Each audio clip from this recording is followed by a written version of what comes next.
नमस्कार दोस्तों। तो ये HSC 12th स्टैंडर्ड कॉमर्स के स्टूडेंट के लिए अकाउंटिंग का सेकंड टॉपिक जो आप देख रहे हैं यहाँ पे, accounting of non profit concern यानी कि नॉन प्रॉफिट ऑर्गेनाइजेशन के ऊपर ये सेकंड वीडियो है। इस वीडियो के अंदर हम रिसिप्ट एंड पेमेंट और इनकम एंड एक्सपेंडिचर अकाउंट बहुत ही डीपली स्टडी करने वाले हैं। ठीक है, जैसा आपने देखा होगा कि हमारा पहला पार्ट जो था वो बेसिक इंफॉर्मेशन के ऊपर था। अगर आपने उस वीडियो को नहीं देखा है तो लिंक डिस्क्रिप्शन में दिया हुआ है, आप उसे पहले जरूर देखें, तो इसके बाद ये वीडियो देखें, क्योंकि एक सीरीज वाइज आप चलेंगे तो आपका जो कॉन्सेप्ट है वो बहुत ही अच्छे से क्लियर हो जाएगा। ठीक है, तो देर ना करते हुए हम इस वीडियो के अंदर रिसिप्ट एंड पेमेंट क्या होता है, कैसे बनता है, उसका जो हिस्ट्री कैसा है, वो कहाँ से क्रिएट करते हैं, हम वो चीज़ जानेंगे। और उसके साथ साथ इनकम और एक्सपेंडिचर भी क्या है, वो कैसे हम क्रिएट करते हैं, उसमें कैसे अप एंड डाउन, उसके अंदर किस तरह से अकाउंट होते हैं, वो पूरी डिटेल में जानकारी इस वीडियो के अंदर हम देखने वाले हैं। ठीक है, तो चलिए शुरू करते हैं।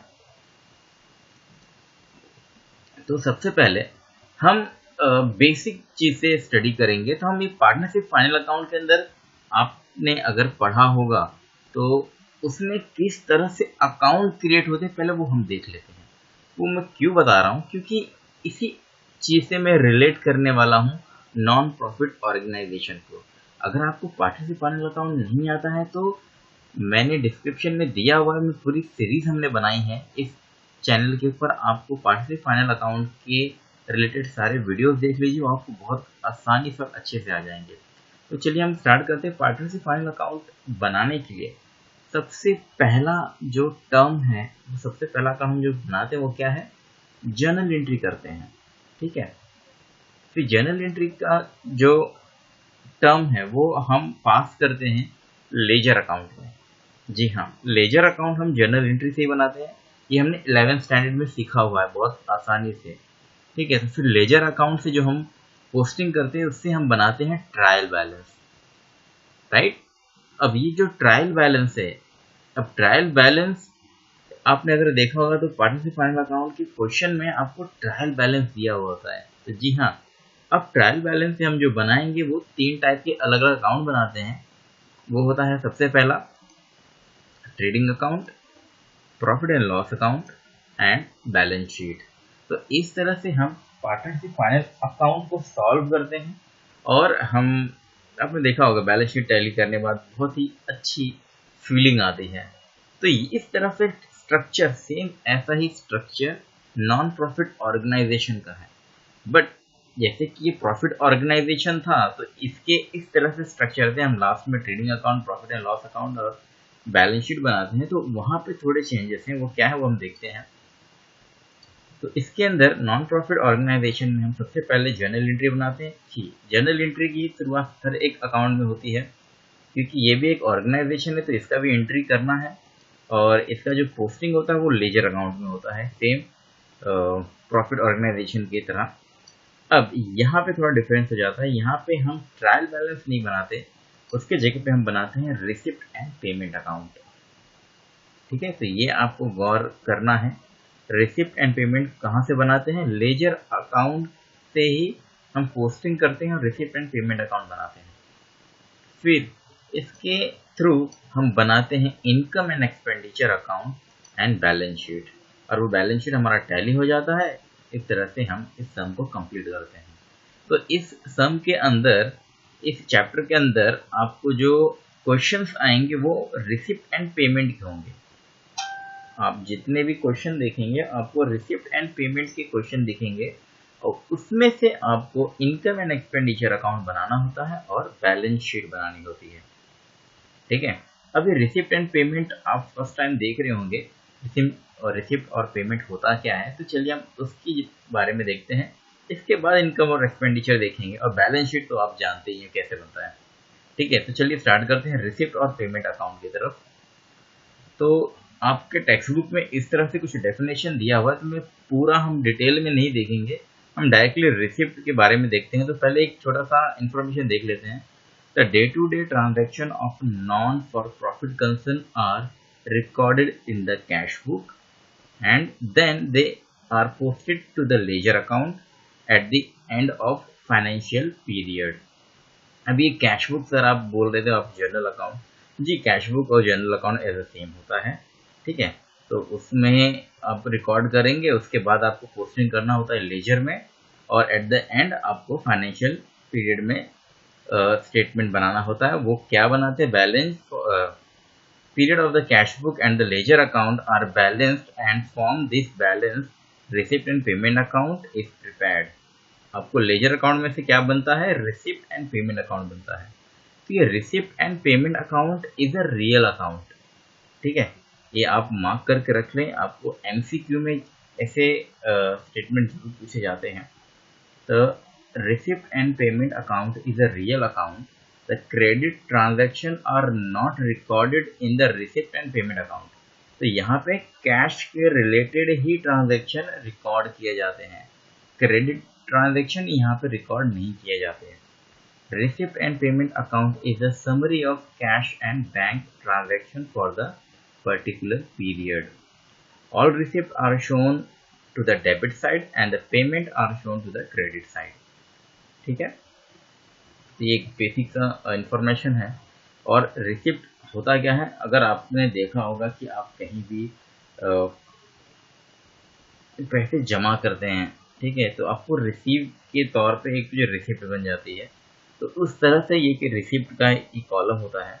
All the receipt during the particular period are debited to the receipt and payment account respective for the year for which they are received and irrespective of their nature, revenue or capital. Such receipt may be related to the previous year or current year for the next year. All receipts are debited to the account। अब मैं इस चीज को एकदम ही simple term में बताऊं तो जैसे कि मेरा एक एनजीओ है, ठीक है, अगर उसको कोई भी डोनेशन मिलता है, कहीं भी तौर पे उसको पैसे मिलते हैं, तो वो हम पहले रिसिप्ट साइड उसको मेंशन करेंगे, डेबिट करेंगे वो अमाउंट, ठीक है। और मेरे एनजीओ के थ्रू कोई भी खर्चा हुआ है, हम कोई भी एक्सपेंस करते हैं, किसी को पेमेंट करते हैं, तो वो चीज यहाँ पे मेंशन होती है। All payment made during the particular period are credited to the receipt and payment account, ठीक है। तो यहाँ पे आपने पूरे साल में जितना भी पेमेंट किया है किसी को भी, आपको इस कॉलम के अंदर मेंशन करना होता है, ठीक है।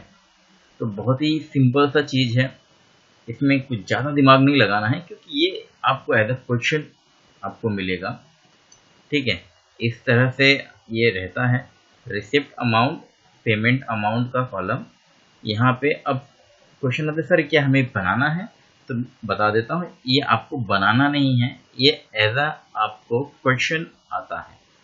उसके अंदर यहाँ पे कैपिटल दिया हुआ होगा, previous year, current year, next year, ये सब चीज़ें क्या है जो हम सम सॉल्व करेंगे, मैं आपको और अच्छे से बता दूंगा, क्योंकि वो प्रैक्टिकली आपको बहुत अच्छे से दिमाग में आ जाएगा। तो और फिर यहाँ पे अब हम चलते हैं हमारे इनकम एंड एक्सपेंडिचर अकाउंट की तरफ। तो ये थोड़ा सा इंपॉर्टेंट टर्म हो जाता है कि इनकम और एक्सपेंडिचर क्या है।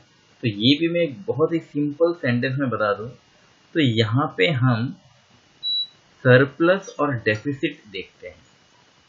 जैसे मैंने प्रीवियस वीडियो में ही बताया था कि सरप्लस और डेफिसिट क्या होता है।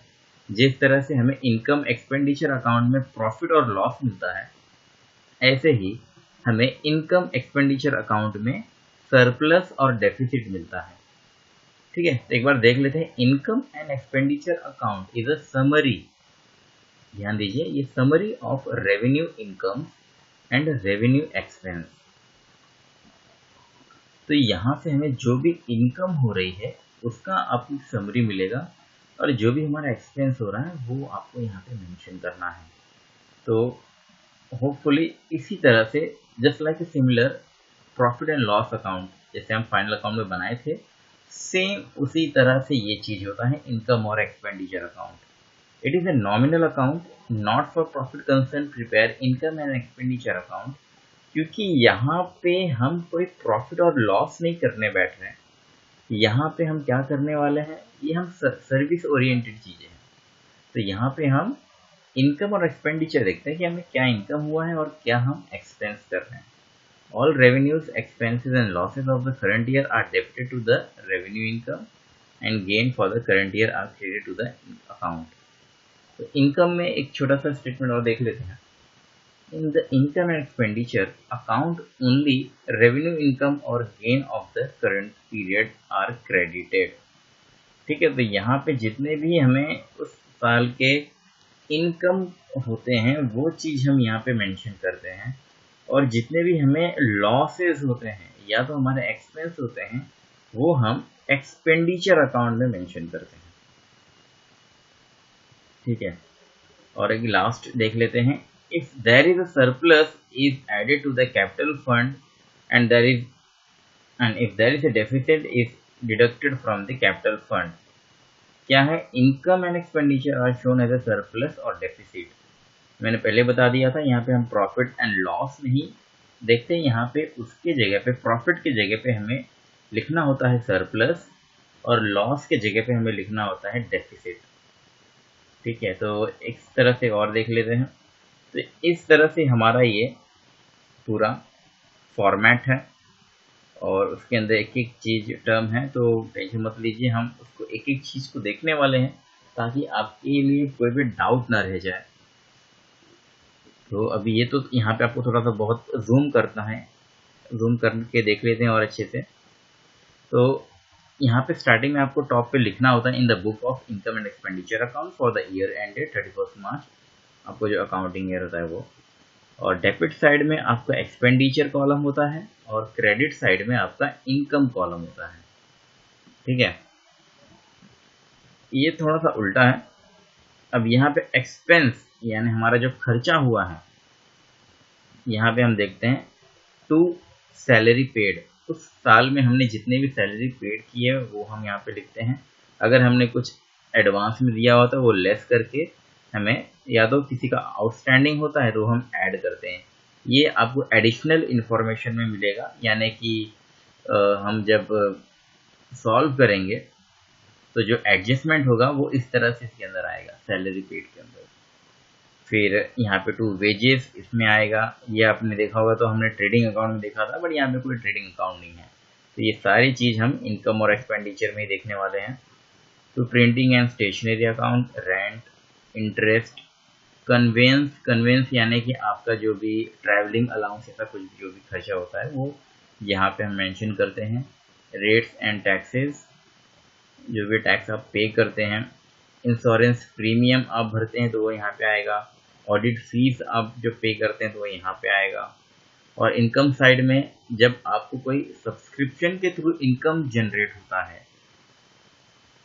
वो आपके फाइनल अकाउंट जब आप बनाएंगे पिछले साल का, तो वो आपको यहाँ पे मेंशन करना होता है। लास्ट ईयर का इनकम आपको यहाँ पे ऐड करना होता है।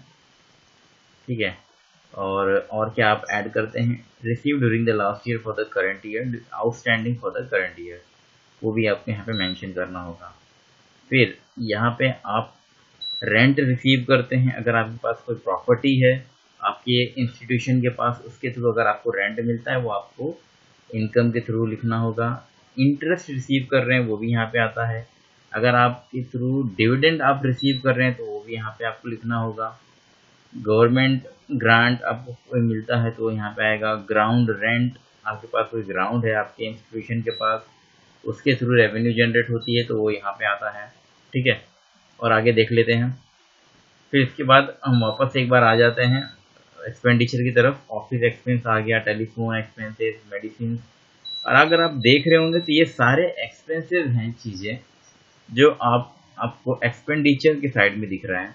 और जो भी रेवेन्यू के थ्रू चीज़ें होती हैं, इनकम आपको जो मिल रहा है वो यहाँ पे इनकम साइड में शो हो रहा है। अब देखिए, अगर आपको डेबिट साइड में एक्सेस अमाउंट मिलेगा तो वो आपका होता है सरप्लस। यहाँ पे आपको प्रॉफिट नहीं लिखना है, यहाँ पे आपको लिखना है सरप्लस। और वही क्रेडिट साइड में आपको एक्सेस हो रहे हैं अमाउंट तो वो आपका लॉस होता है, पर हम उसको यहाँ पे डेफिसिट करके लिखते हैं। ठीक है, तो होप आपका जो भी कॉन्सेप्ट है वो क्लियर हो गया होगा कि फॉर्मेट कैसे होते हैं, क्या होता है। और इसके बाद जो भी अमाउंट होता है वो हम बैलेंस शीट बनाते हैं। बैलेंस शीट आप तो जानती हैं कैसे बनाते हैं। तो अब हम क्या करने वाले हैं कि नेक्स्ट वीडियो में हम दो सम सॉल्व करेंगे। एक बहुत ही बेसिक होगा जो हम इनकम एंड एक्सपेंडिचर में और बैलेंस शीट में खाली ट्रांसफर करेंगे, और एक दूसरा सम होगा जिसके अंदर हम एडिशनल इंफॉर्मेशन यानी एडजस्टमेंट के साथ सॉल्व करेंगे। तो नेक्स्ट वीडियो आप जरूर देखें। पार्ट 3 वीडियो जो आएगा उसके अंदर हम दो सम सॉल्व करने वाले हैं। उसके थ्रू आपको पूरा आइडिया क्लियर हो जाएगा कि ये सम सॉल्व कैसे किया जाता है। ठीक है, अब तक अगर आपको कोई भी डाउट है तो आप प्लीज़ कमेंट में बताइए कि आपका डाउट क्या है, मैं आपको क्लियर करने की पूरी कोशिश करूँगा। अगर आपने हमारा पहला पार्ट वीडियो नहीं देखा तो प्लीज़ इसको देखें, ताकि तो क्या उसके साथ ये लिंक करता है सेकेंड पार्ट, और इसके साथ साथ हम आप थर्ड पार्ट भी देने वाले हैं। तो please stay tune. Thank you so much. Oh, ये 16 मिनट चला क्या?